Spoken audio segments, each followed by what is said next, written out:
começando mais um tópico do dia e hoje a gente vai trazer alguns temas interessantes, né? Mas o primeiro vai ser Lula rebate Estados Unidos na percepção, né, de bom senso, ou seja, o que a China faz é bom senso, em vez dos Estados Unidos, que quer destruir tudo.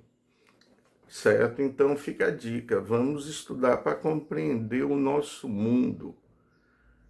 E o nosso mundo está se transformando. Os BRICS envolvem a maior número de população do mundo. E estão interessados em consumo.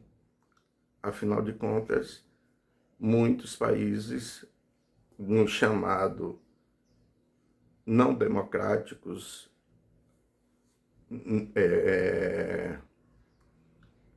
conflituoso, estão à base da transformação social. E o Sul Global é isso, os BRICS é isso, é interesse comum. Tá bem? Então fica a dica.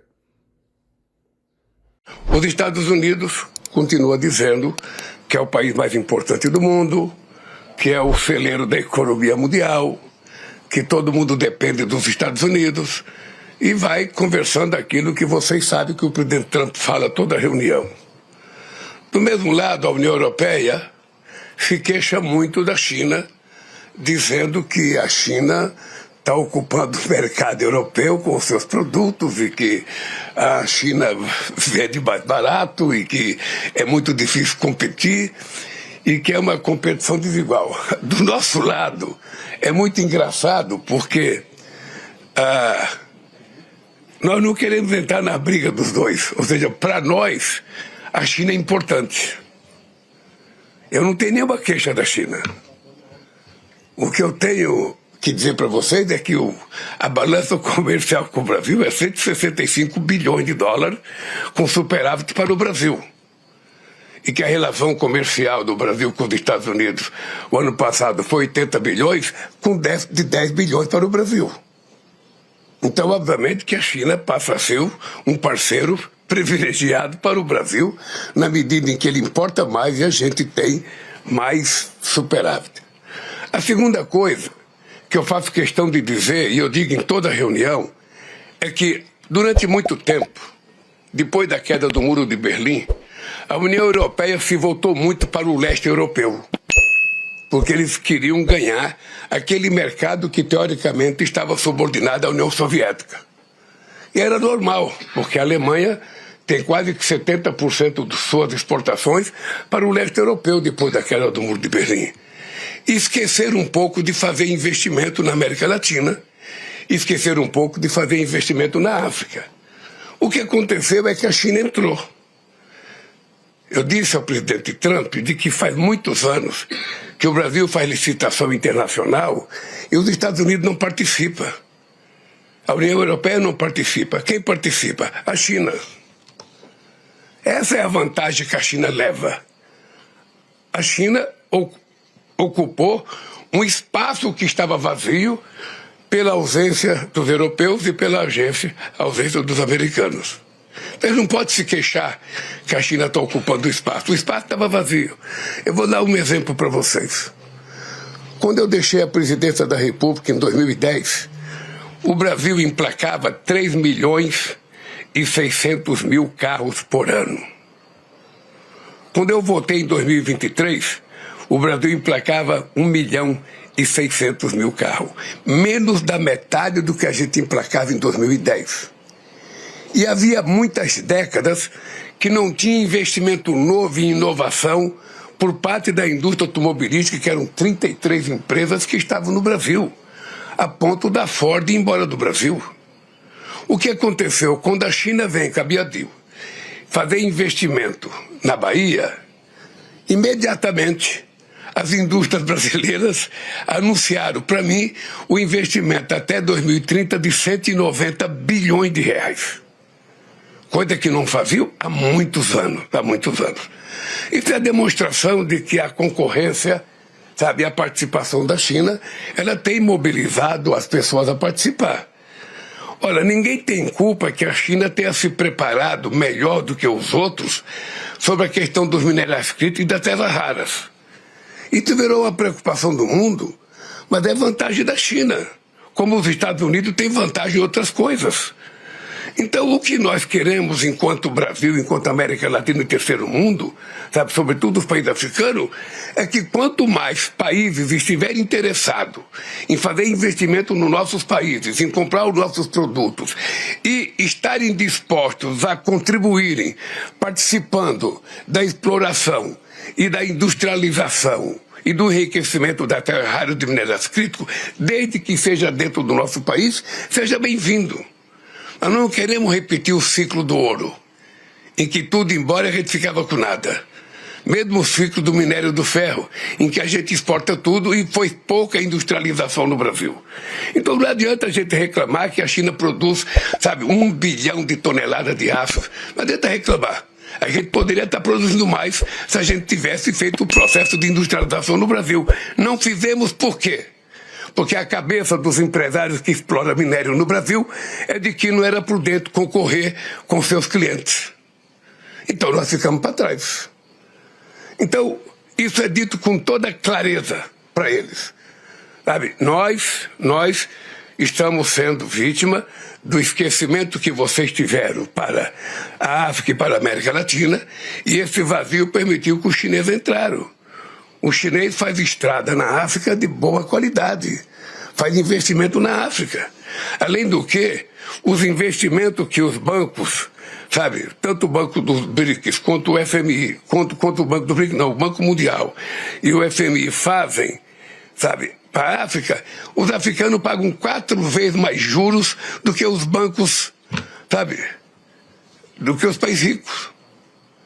Então, hoje, muitos países africanos juntos pagam mais juro do que o que eles têm para investir em educação e na saúde. Ou seja, ou os países ricos compreendem que tem que mudar de comportamento. E como eu não quero dizer para nenhum país, eu não quero dizer que os americanos precisam diminuir a qualidade de vida do povo americano, que os europeus querem diminuir a qualidade de vida deles.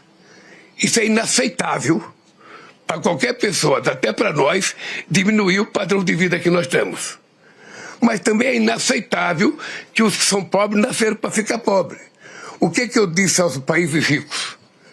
Eu disse que era importante que eles percebessem que para o empresário fazer investimento na África ou na América Latina, os países têm que oferecer algumas vantagens. O que quer um empresário para investir num país qualquer? Ele quer, primeiro, mercado para o seu produto. Se não tiver mercado, ele não vai. Se não tiver mercado interno, ele quer produzir para exportação. Para exportar, nós temos que oferecer o quê? Mão de obra qualificada, infraestrutura na área de energia e na área de transporte, seja marítimo, ferroviário ou rodoviário. Sem essas coisas, ninguém vai investir em nenhum país. Então é importante que os países ricos tomem como decisão uma coisa sagrada. Eles precisam saber que eles precisam criar novos consumidores. Novos consumidores. Sabe? Eles têm que entender que eles precisam criar novos consumidores. Aonde é que estão os novos consumidores? 1 bilhão e 400 milhões de pessoas na Índia, não sei quantos bilhões na China, sabe? 900 milhões de habitantes na África, 400 e poucos milhões de habitantes na América Latina, sabe? Com amplo poder, sabe? De pessoas que querem ser consumidores. Para ser consumidores tem que ter investimento, tem que ter emprego, tem que ter salário. É simples assim. Não precisa ter pós-graduação em economia em Harvard. É apenas ter bom senso geográfico.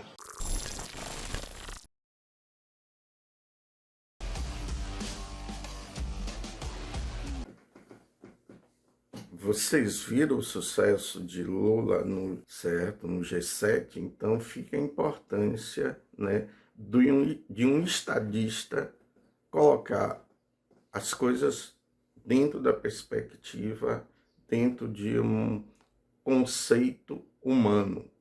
Isso que Lula faz, certo? Lula é o caminho de um mundo mais humano, mais conectado e defendendo a soberania. É isso que acontece, tá? Então fica a dica, vamos estudar para compreender o nosso mundo. Lula foi recebido como um rei no G7. A cena aconteceu logo na chegada à França.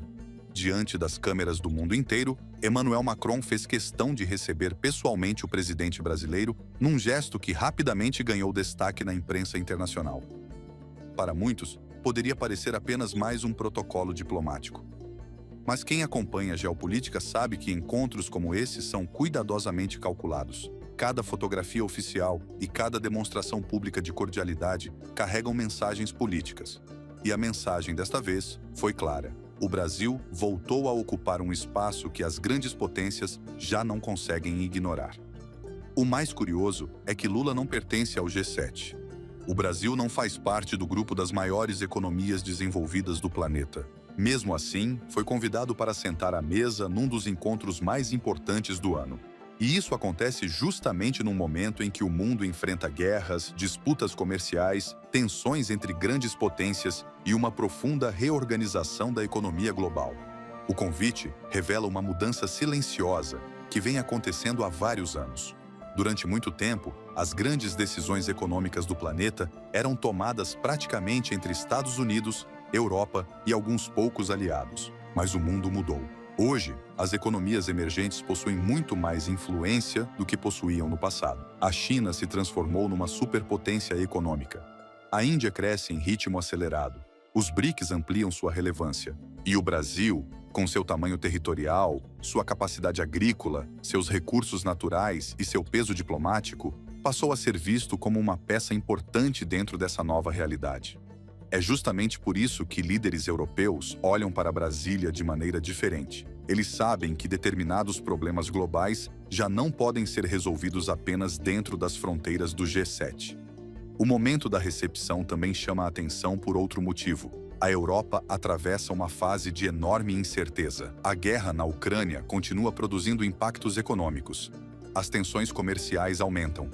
A disputa tecnológica entre Estados Unidos e China cria novos desafios.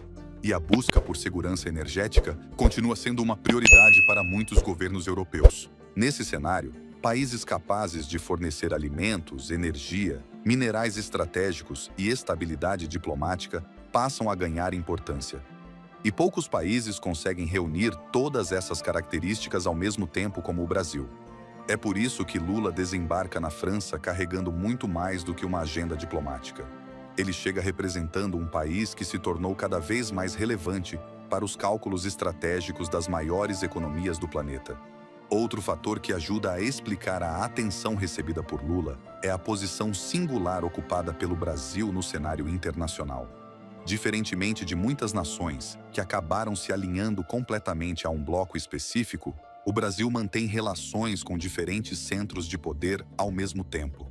Conversa com os Estados Unidos, conversa com a Europa, conversa com a China, participa dos BRICS, mantém diálogo com países africanos, árabes e asiáticos. Essa capacidade de transitar entre diferentes polos de influência transformou o país em um interlocutor valioso num momento em que o mundo se encontra cada vez mais fragmentado. E quanto mais aumenta a rivalidade entre as grandes potências, mais importante se torna quem consegue manter pontes abertas com todos os lados. A presença brasileira no G7 também acontece num momento em que temas como minerais críticos, inteligência artificial, transição energética e segurança alimentar passaram a dominar as discussões globais. E em todos esses assuntos, o Brasil possui algo importante a oferecer. O país possui algumas das maiores reservas minerais do mundo. É uma potência agrícola capaz de alimentar centenas de milhões de pessoas. Possui enorme potencial energético e ocupa uma posição estratégica em diversas cadeias produtivas globais. Isso significa que quando os líderes das grandes economias se reúnem para discutir o futuro, o Brasil naturalmente passa a fazer parte da conversa. Não por gentileza, não por cortesia, mas porque seus recursos e sua influência se tornaram relevantes para o funcionamento da economia internacional. Existe ainda uma questão política importante. O convite para o G7 acontece num período em que os BRICS continuam ampliando sua presença global. O grupo já não é visto apenas como um bloco de economias emergentes. Hoje, ele representa uma parcela significativa da população mundial, da produção econômica global e das reservas de recursos estratégicos. Muitos países demonstram interesse em se aproximar dos BRICS ou ampliar a cooperação com seus membros. E nesse contexto, o Brasil aparece como um dos rostos mais conhecidos e influentes do grupo. Isso faz com que a presença de Lula em encontros internacionais desperte atenção não apenas pelo que o Brasil representa individualmente, mas também pelo papel que desempenha dentro de um bloco que vem ganhando cada vez mais peso no cenário internacional. Por trás das fotografias e dos discursos oficiais, existe uma disputa muito maior. Estamos assistindo à construção de uma nova ordem econômica mundial. As antigas estruturas continuam existindo, mas novos atores estão surgindo. Países que antes ocupavam posições secundárias agora exigem espaço nas decisões globais. Mercados emergentes ganham relevância. Novas alianças são formadas. E governos tentam adaptar suas estratégias a uma realidade muito diferente daquela que existia há 20 ou 30 anos. É exatamente nesse processo de transformação que o Brasil procura se posicionar. E a participação de Lula no G7 é um reflexo direto dessa mudança. No final das contas, talvez o aspecto mais importante da recepção feita por Macron não seja o abraço, o aperto de mão ou a fotografia oficial. O mais importante é aquilo que essas imagens simbolizam. Elas mostram um Brasil que voltou a ser ouvido.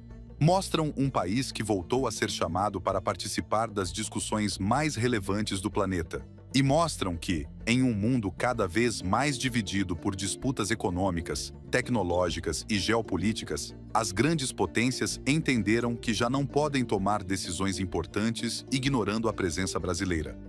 Porque gostem ou não, o Brasil voltou a ocupar um espaço central nas conversas que ajudam a definir os rumos do século XXI.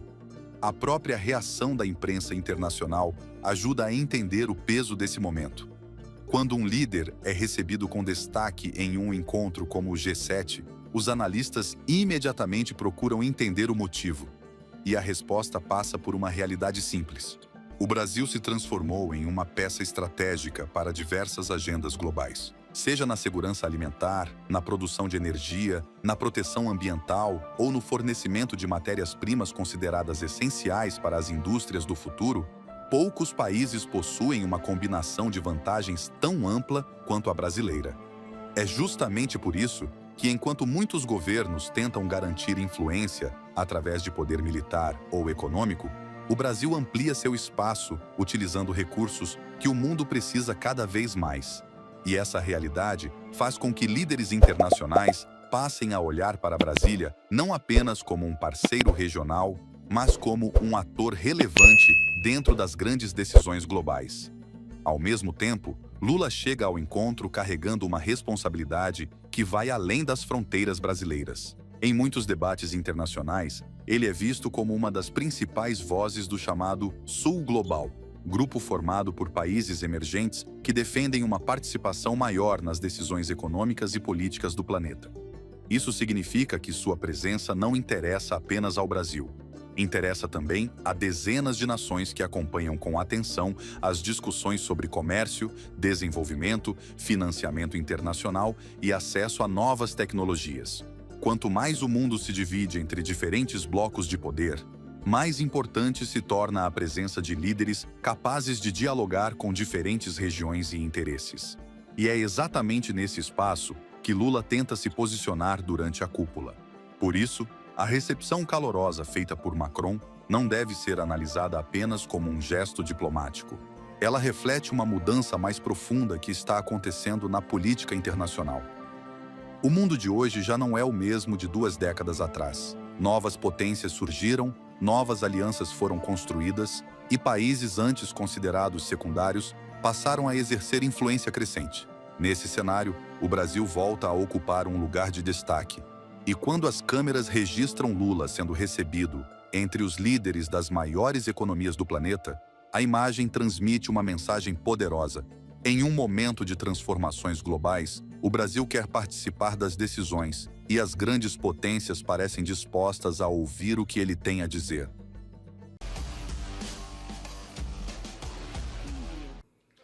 Bem, não sei se você tem conhecimento, claro, né? Mas o G7 acabou, certo? O modelo que eles pensam que era atualizado não foi atualizado, certo? E os BRICS está aí para mostrar que o mundo é multimodal, é sul-global e BRICS, certo?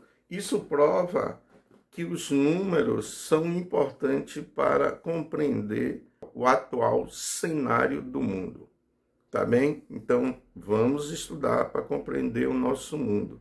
E isso envolve história, geografia, geopolítica, química, física, todas as disciplinas para compreender o mundo. Eu vou defender uma ideia, gente, que pode soar exagerada aí nos primeiros 30 segundos. E eu te peço só uma coisa, segura o exagero aparente e me acompanha até o fim do raciocínio antes de comentar. Ó, a ideia é essa, sabe o G7, o clube dos 7 países mais ricos do mundo, que se reuniu essa semana lá na França? Ele ainda existe, ainda tira foto, ainda solta comunicado, ainda recebe cobertura, cara, de toda a imprensa do mundo. Mas ele não manda mais no mundo. O centro de gravidade do planeta já se mudou de endereço. E quem entende geografia sabe o seguinte: quando o centro se desloca, não tem comunicado que traga ele de volta. Eu sou o Jean, bora pensar juntos com calma aqui no canal do Professor Jean Grafia. Vai, vamos lá. Primeiro, o que é o G7? Tá? Pra gente partir aí do mesmo chão, todo mundo entender. O G7 são 7 países, aí Estados Unidos, Japão, Alemanha, Reino Unido, França, Itália e Canadá. O grupo nasceu em 1975, gente.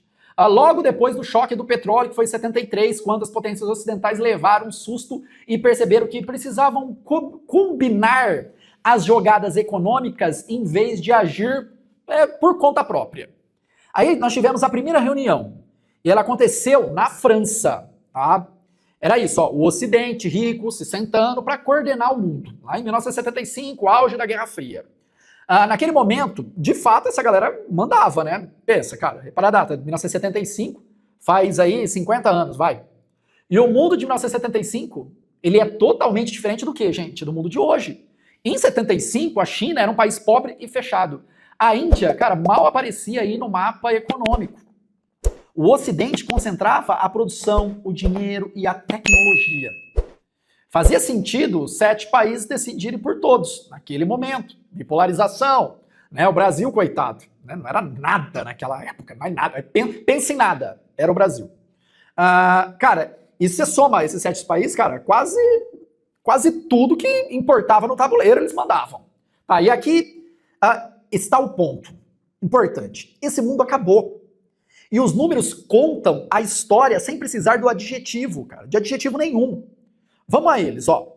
Porque é neles que a tese desse vídeo vai se sustentar. Tem 2 formas de medir o tamanho de uma economia. Primeiro é o PIB nominal. Quanto vale, em dólar, tudo aquilo que o país produz. A segunda é o PIB por paridade de poder de compra, que mede outra coisa. Mede quanto o país de fato produz de bens e serviços reais ajustado pelo custo de vida. Ó, guarda essa diferença que é fundamental, porque ela é chave de que vem agora na análise. Ó, a gente está analisando, né, para equilibrar conhecimento de todo mundo. Pela produção real de paridade de poder de compra, o BRICS ultrapassou o G7 lá em 2019. Cara, naquele ano, o BRICS cruzou os 31% do PIB mundial. E o G7 caiu para baixo disso. E a distância, cara, não parou mais de abrir. Hoje o BRICS está com 35% da produção mundial e o G7 caiu para perto de 28%. Ou seja, medido por quem efetivamente fabrica, refina, monta, constrói, o bloco do Oriente já é maior que o bloco do Ocidente, galera. E cresce mais rápido. Agora junta isso com a população, que é importante, cara. Importante a gente colocar a população aí. Os países dos BRICS correspondem a cerca de 45% da humanidade. 45%. O G7, 10%. Para nesse número agora. De um lado, um grupo, um clube, que representa 1 a cada 10 habitantes do planeta. Do outro, quase metade da espécie humana. E é o clube dos 10% que senta para decidir o rumo dos outros 90%. Por que isso importa para além da estatística, Jean? Porque produção real e população são as duas coisas que, ao longo prazo, sustentam o poder de verdade. Quem produz, fornece. Quem tem população, consome. Trabalha e forma exército. Gente, dinheiro de papel você imprime numa tarde. Capacidade de produzir aço, refinar petróleo, fabricar bateria e plantar comida, isso não se imprime. Se constrói ao longo de décadas. E o Oriente, gente, passou décadas o quê? Construindo. Enquanto uma boa parte do Ocidente preferiu fazer o quê? Financeirizar. Financeirizar. E tem a camada que mais me interessa, como geógrafo, vocês sabem que eu sou geógrafo, os recursos. Onde estão as coisas físicas que movem o século XXI? Onde, gente?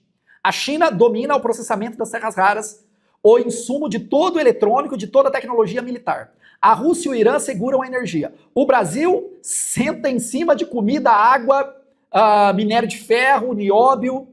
Junta tudo isso no mesmo bloco e você tem o quê? O dono da despensa do mundo. Sabe a despensa que a avó tem lá na casa? E quem é o dono da despensa, cara, não precisa gritar na mesa do jantar. Basta fechar o quê? A porta. Basta fechar a porta. Fala, não vou vender mais soja. Ó, repara que eu ainda nem falei de moeda, de banco, de dólar. Falei do quê? De gente, de produção, de recurso. E só com essas três coisas, o quadro o quê? Já virou. Gente, o G7 foi desenhado por um mundo onde o Ocidente era o centro. E esse centro, cara, se mudou. E a prova mais constrangedora dessa mudança aconteceu essa semana na própria cúpula do G7. A cúpula desse ano foi na França. E para ela, o presidente Macron precisou convidar quem? Quem? Brasil. Que cara, Macron e Lula, eles têm uma química. Índia, Coreia do Sul, Egito. Pensa na cena por um instante. O clube mais exclusivo do planeta, o que nasceu justamente para ser fechado, teve que chamar os de fora para sentar na mesa. Por quê, Jean? Porque um G7 que decide o mundo sem a China, sem a Índia, sem o Brasil, virou uma conversa entre 7 pessoas sobre uma festa que está acontecendo na casa do vizinho. E tem um detalhe, gente, ainda mais revelador. Dentro dessa própria cúpula, os 7 não estão conseguindo concordar entre si. Tem treta entre eles. Os Estados Unidos brigaram com os aliados europeus por tarifa, por taxação de big techs, por uma proposta envolvendo a Groenlândia, que a França, a Alemanha e o Reino Unido, cara, rejeitaram. Quer dizer o quê? O clube que se reúne para coordenar o mundo não consegue nem coordenar a si mesmo. Pessoal, quando o líder do grupo, United States of America, Senora, cara, trata os próprios aliados como rivais comerciais, o que sobra da ideia de um Ocidente unido? Sobra a foto. E a foto não governa, gente. E tem uma coisa, cara, que fecha esse raciocínio. Em 2014, o grupo era G8, tinha a Rússia. A Rússia foi suspensa depois da anexação da Ucrânia. Aliás, ainda não da Ucrânia, né? Da Crimeia. O G7 afastou um membro achando que estava aplicando o quê? Um castigo. 10 anos depois, esse membro foi afastado ao lado da China. Justamente o bloco que estava passando o G7 por cima. Gente, o castigo virou um trampolim. Isso diz muito sobre quem, no fim das contas, perdeu relevância para quem. Agora eu preciso ser honesto com vocês, né? Preciso ser honesto. Porque se eu só empilhar argumento do meu lado, né, daquilo que eu acredito, a torcida não se convence. Não se convence. E vai ficar me xingando nos comentários. Eu sei. Pessoal, tem um contra-argumento forte contra tudo isso que eu falei. Jean, meu Deus, vamos lá, vamos jogar limpo. Vamos jogar limpo. Porque muitos vão falar, você pegou ali dados que convém aí a sua forma de pensar. Ó, pela produção real e pela população, cara, tudo bem, o BRICS é maior. Mas poder de verdade no mundo de hoje é o quê? Dinheiro e tecnologia de ponta. tá? E nisso ainda eles estão na frente. O dólar é a moeda do mundo, apesar do BRICS Pay, apesar da articulação dos BRICS, ainda é o dólar. Os bancos, cara, os maiores são ocidentais. As tecnologias, principalmente ligadas à inteligência artificial, ainda nascem nos Estados Unidos. Apesar da China correr atrás, ainda nasce nos Estados Unidos. E o BRICS, na real, cara, tem treta ali, né? A Índia, a China, ainda tem rusgas, disputas de fronteira, né? Tem problemas históricos para se resolver. Mas se a gente projetar lá na frente, a coisa pode mudar. E aí, a reunião mais importante do mundo vai deixar de ser o G7. E vai ser mesmo, de fato, os BRICS. Possivelmente, eu não verei. Quem tem a minha idade também não, aí 40 para cima. Mas a galera lá de 10 anos, 5 anos, os filhos de muitos de vocês, possivelmente vão ver lá na frente o BRICS ou um outro órgão mundial liderando a dinâmica econômica global. E por isso, eu, professor Jean Grafia, decidi ser pré-candidato a deputado federal por São Paulo. Por quê, Jean? Porque nós precisamos discutir a participação do Brasil nesse cenário. Apesar do Brasil fazer parte dos BRICS, ele tem que se posicionar como um gigante dentro dos próprios BRICS. E, por enquanto, dialogar também quem está lá no G7. Não podemos ficar de escanteio. Precisamos sim fortalecer o mercado interno, focar nesse desenvolvimento econômico, mas com justiça social e justiça ambiental, que é fundamental, principalmente para um país tropical como o nosso, muito suscetível às mudanças climáticas que existem. É só ver o caso do Super El Niño. O Brasil também tem que se posicionar militarmente. O mundo hoje pede esse posicionamento. E o Brasil tem um território gigantesco, um litoral gigantesco, vários biomas que são com características muito particulares que interessam as grandes potências. Nós precisamos defendê-los. E para isso precisamos de conhecimento. Se você coloca alguém lá no Congresso que não tem conhecimento de Brasil, a resposta é isso que está acontecendo agora. E isso pode atingir a vida dos seus filhos lá na frente. Desce o dedo no like, ó, se você quer apoiar a nossa candidatura, QR Code, link na descrição, R$1, R$2, R$3, não interessa. Vamos fazer esse movimento, o movimento das pessoas que pensam. Beleza, galera? Tamo junto, pra cima deles, é Gabarita Gel.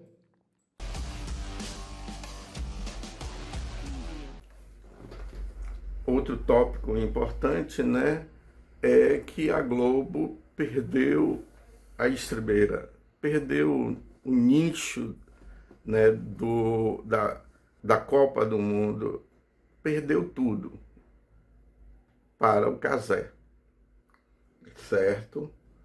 Então, um streamer que começou lá atrás e hoje é uma referência na TV via YouTube. Milhões de pessoas conectadas com a TV Cazé. Certo? Então fica a dica, vamos estudar para compreender o mundo. Hoje a Globo está descendo a ladeira. Por exemplo, eu mesmo tenho quase 15 anos que não assisto a Globo. Tá bem? Então fica a dica, vamos estudar para compreender o nosso mundo. Em 1998, a Globo comprou o monopólio da Copa do Mundo no Brasil. Durante 24 anos, nenhuma emissora transmitiu um jogo sem passar pelas mãos deles. Então, em 2020, a Globo tomou uma decisão que parecia inteligente e criou, sem perceber, o próprio concorrente que ia destruir tudo isso. Em 2022, um ex-estagiário de Twitter transmitiu a Copa do Mundo pelo YouTube. E o resultado disso? Eles quebravam recordes atrás de recordes, chegando ao pico máximo de 6 milhões de aparelhos conectados em uma live. E em 2026, esse mesmo cara tem todos os 104 jogos da Copa do Mundo. A Globo ficou com metade. E esse vídeo aqui é sobre como isso tudo aconteceu, como uma empresa tão grande e tão consolidada conseguiu perder o trono que era tão bem conquistado, e como um streamer roubou a Copa da Globo. Olá, amigos! Como você já deve ter percebido, esse vídeo aqui vai ser no formato antigo, porque eu me encontro meio doentinho, mas acho que vocês até gostam disso, né? Enfim, falando sobre Copa do Mundo, onde você vai assistir a Copa? Se a resposta for na Globo, sinto em te informar, você vai perder metade dos jogos. Se a resposta for no YouTube, é bom você saber que pode ser que você ouça um vizinho gritar gol 30 segundos antes de você ver a bola entrar. Se a resposta for no SBT, beleza, mas eles também não têm todos os jogos. Se você não fazia a menor ideia de nada disso, esse vídeo também é pra você. Porque a Copa do Mundo de 2026 não é só diferente dentro de campo, ela é o atestado de óbito de 50 anos de um monopólio que ditou não só o que a gente assistia, mas como o Brasil inteiro consumia futebol. E a ironia mais bizarra de toda essa história é que a empresa que construiu esse império intocável foi a mesma que assinou a própria sentença. Mas pra entender o peso do que tá acontecendo agora, a gente precisa voltar um pouco. Durante décadas, a relação dos brasileiros com a Copa do Mundo era um ritual padronizado. Existia uma voz, existia um canal, existia uma única narrativa. Mas em 98, a Globo fez uma jogada que mudou o mercado de vez. Em vez de continuar dividindo direitos de transmissão em outras emissoras, como o Bandeirantes e SBT faziam, a Globo foi direto na fonte. Eles bateram na porta da FIFA, abriram um cofre que ninguém mais no Brasil conseguia abrir e compraram exclusividade total. TV aberta, TV fechada, direitos de arena, tudo. Se uma imagem da Copa do Mundo passasse no território brasileiro, a Globo ganhava com isso. Se você quisesse exibir um lance de 5 segundos da Copa no seu telejornal de outra emissora, você precisava pedir licença e pagar a Globo. Eles se tornaram donos da bola, literalmente. Esse monopólio durou mais de 2 décadas. Era um sistema perfeito pra eles. Até que chegou o ano de 2020, a pandemia do coronavírus parou o planeta, o futebol parou, a economia caiu e a Globo, como qualquer mega operação, começou a cortar custos. O contrato com a FIFA exigia pagamentos milionários em dólar e o dólar estava nas alturas. Até que, em uma decisão puramente financeira, alguns executivos de terno sentados em um escritório no Rio de Janeiro decidiram que a emissora era grande o suficiente para enfrentar a FIFA. E então,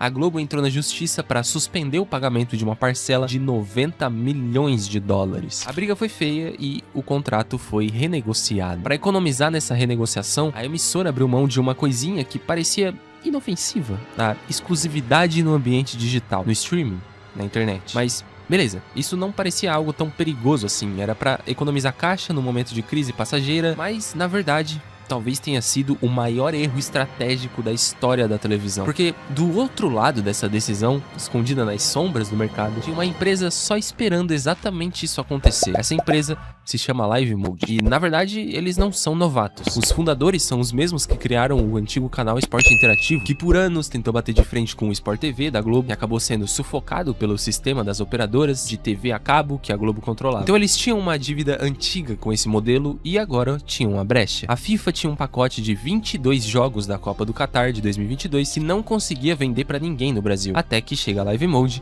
e compra eles. Mas eles não tinham uma emissora de TV, não tinham antenas, não tinham um público de mídia tradicional criado. Eles tinham algo diferente e talvez o mais poderoso, eles tinham a internet. E precisavam de um rosto pra isso. Não foram atrás de um jornalista, eles foram atrás de um gordinho de óculos vascaíno que tinha começado a sua carreira como estagiário gerenciando o Twitter do próprio Esporte Interativo em 2014. Calma aí que eu não tô querendo elogiar ele batendo, mas isso só mostra a volta por cima gigantesca que o Casimiro deu. Ele cresceu fazendo lives de madrugada na Twitch durante a pandemia e construiu algo que a TV talvez nunca tenha entendido e nunca vai entender como replicar. Uma audiência que sentia que estava assistindo futebol com um amigo, não sendo apresentada por autoridades intocáveis. Esse cara era o Casemiro, o Luiz e os demais originários da Cazé TV. Quando a Live Mode e o Cazé lançam a Cazé TV para transmitir esses 22 jogos da Copa do Mundo do Catar pelo YouTube, o mercado tradicional achou que era uma piada, uma coisa passageira, transmitir Copa do Mundo pelo YouTube, pelo mesmo site de tutorial e clipe de música. A Globo ignorou completamente. E a hora é essa, mais de 1 milhão de pessoas acompanhando só no YouTube. Meu muito obrigado. As mais de 200 mil pessoas também via Twitch. Que seja uma grande estreia. Aqui foi feita história. 3,5 milhões de aparelhos conectados foi o pico da estreia do Brasil na Copa do Mundo. Esse número foi batido logo em seguida no jogo Brasil e Coreia do Sul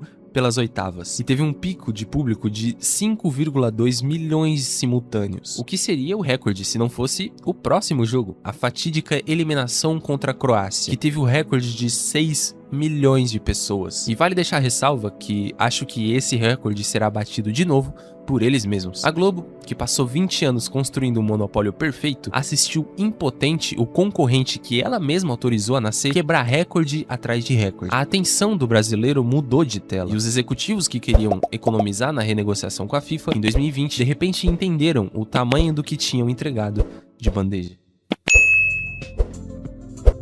Mas beleza, se em 2022 foi um teste, em 2026 é o resultado. Os números que saíram são históricos. A Cazé TV garantiu todos os 104 jogos da Copa do Mundo. Pela primeira vez desde 82, a TV Globo não tem os direitos completos de uma Copa. Eles ficaram com 52 jogos. Isso é apenas metade. O SBT ficou com 32. E 50 jogos são exclusivos da Cazé TV no YouTube. Isso inclui a estreia da Argentina, a estreia de Portugal, Espanha e Alemanha nas primeiras rodadas. Ou seja, todas as maiores. Se você ligar a TV na Globo querendo ver o Messi no que pode ser o último mundial da carreira dele, você vai dar de cara com outra coisa. Em termos de dinheiro, a Cazé TV fechou cerca de 2 bilhões de reais em patrocínio. E talvez isso seja o mais assustador, porque a Globo projeta exatamente a mesma coisa. Um canal que começou num quarto com uma webcam vai faturar no mesmo nível da maior rede de televisão da América Latina num evento que até pouco tempo atrás era exclusivamente deles. Tá entendendo o tamanho disso? A Globo entendeu que não podia mais ignorar o meteoro, então ela fez o que grandes corporações fazem quando estão com medo. Tentam copiar o que tá dando certo. E é disso que alguns meses atrás nasce a GETV. Com a mesma linguagem da Cazé TV, o mesmo estilo de criar conteúdo, a mesma sacada informal de transmissão. A dona do padrão Globo de qualidade se rebaixou a imitar a estética de um canal do YouTube que ela ajudou a criar. Mas copiar o formato não resolve o problema técnico central. E é aqui que a guerra fica interessante. A Globo percebeu que tem uma única vantagem contra o streaming que nenhum dinheiro resolve. A física.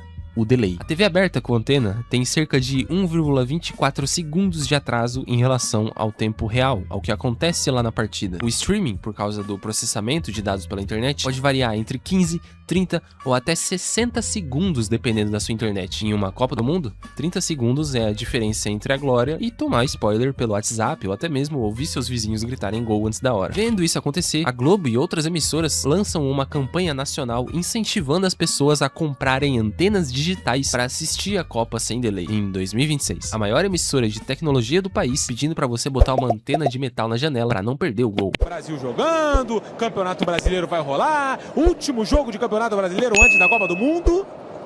Chegou rápido, hein? Essa parte de Copa do Mundo, hein? Isso. Chegou rápido, hein? Chegou rápido, hein? Quando nós anunciamos, teve muita gente que duvidou. Rapaz, já comprou sua antena? Não, sintoniza na Cazé TV. A gente vai comprar antena, não vai achar o jogo, hein? Exatamente. Toma cuidado, ó. Eu comprei a antena do 5G. É, né? O problema não é só o delay. O problema é que a Globo simplesmente não tem metade dos jogos. Isso sem falar em conquistar o público. As pessoas hoje se identificam muito mais com o estilo informal e as personalidades da Cazé TV do que com as da Globo. Até porque o Galvão Bueno não faz mais parte. E no meio desse fogo cruzado, a Globo tomou uma decisão que, pra mim, resume esse momento melhor do que qualquer análise do mercado. Eles contratam a Virgínia Fonseca como repórter especial para a Copa do Mundo. A proposta da emissora é usar a conexão digital dela para tentar pegar um público mais jovem que a TV aberta já não alcança mais. E eu digo isso porque a gente já viu isso acontecer no caso do Felca. A emissora que tinha o Galvão Bueno como voz da nação por décadas, que construiu uma autoridade jornalística baseada em repórteres internacionais e estrutura milionária, agora contrata influencer para tentar competir com o YouTube por atenção. Não é porque a Globo ficou burra de uma hora para outra. Executivos não ficam burros, é porque as regras do jogo mudaram. E quem entendeu o novo algoritmo ou lançou ele antes de todo mundo foi a Cazé TV. Eles não podem e não conseguem se comparar à internet atualmente. E digo isso com muita tranquilidade. Nenhuma emissora consegue. Tanto que a GETV não vai transmitir os jogos no YouTube. Nenhuma outra além da Cazé TV vai. Isso porque eles chegaram atrasados pra briga. E sendo bem sincero sobre o delay, em 2022 eu assisti a Copa inteira pela Cazé TV e esse ano pretendo fazer o mesmo. Não foi algo que atrapalhou a minha experiência, mas aí eu digo baseado no que eu vivi. Sei que é pai eu vi outros comemorando antes. Enfim, a guerra aqui já tá perdida. Falando em questões futebolísticas, estamos assistindo ano após ano a Globo perder de todos os jeitos possíveis. Enfim, a Copa de 2026 vai entrar pra história e espero que com o Brasil sendo campeão, mas além disso, pela primeira vez, você talvez não vai precisar montar uma estratégia pra assistir a um torneio de futebol, tentar descobrir onde cada jogo passa, qual horário. É o fim de um monopólio. É ótimo não depender de uma emissora só, mas é claro que tem algumas barreiras que são mais difíceis de passar, como por exemplo, os avós que existem por aí que não sabem se conectar ao YouTube, ou até mesmo as cidades de interior que não tem uma internet tão potente assim pra assistir uma live. Sim, eu sei o que é isso, e isso acontece até hoje em dia. O ponto é que a internet e os dispositivos podem não ser os mais acessíveis para todos, como a mídia tradicional e a TV são. Para alguns, essa democratização pode ter uma cara de exclusão. Mas isso é uma barreira que a Cazé TV vai ter que pensar em como destruir daqui a uns anos, se quiser chegar em todos os públicos. Pra maioria e grande parte do público, já é muito mais confortável saber onde todos os jogos vão passar, poder assistir qual eu quiser a qualquer momento, do que ter que ficar caçando onde vai passar o quê. Enfim, se você chegou até aqui e gostou do vídeo, te convido a apoiar o canal clicando nos botões aqui embaixo. A gente tá na reta final dos 100 mil inscritos e seria bom demais ter você comigo nessa. Muito obrigado pela sua companhia hoje e um abraço.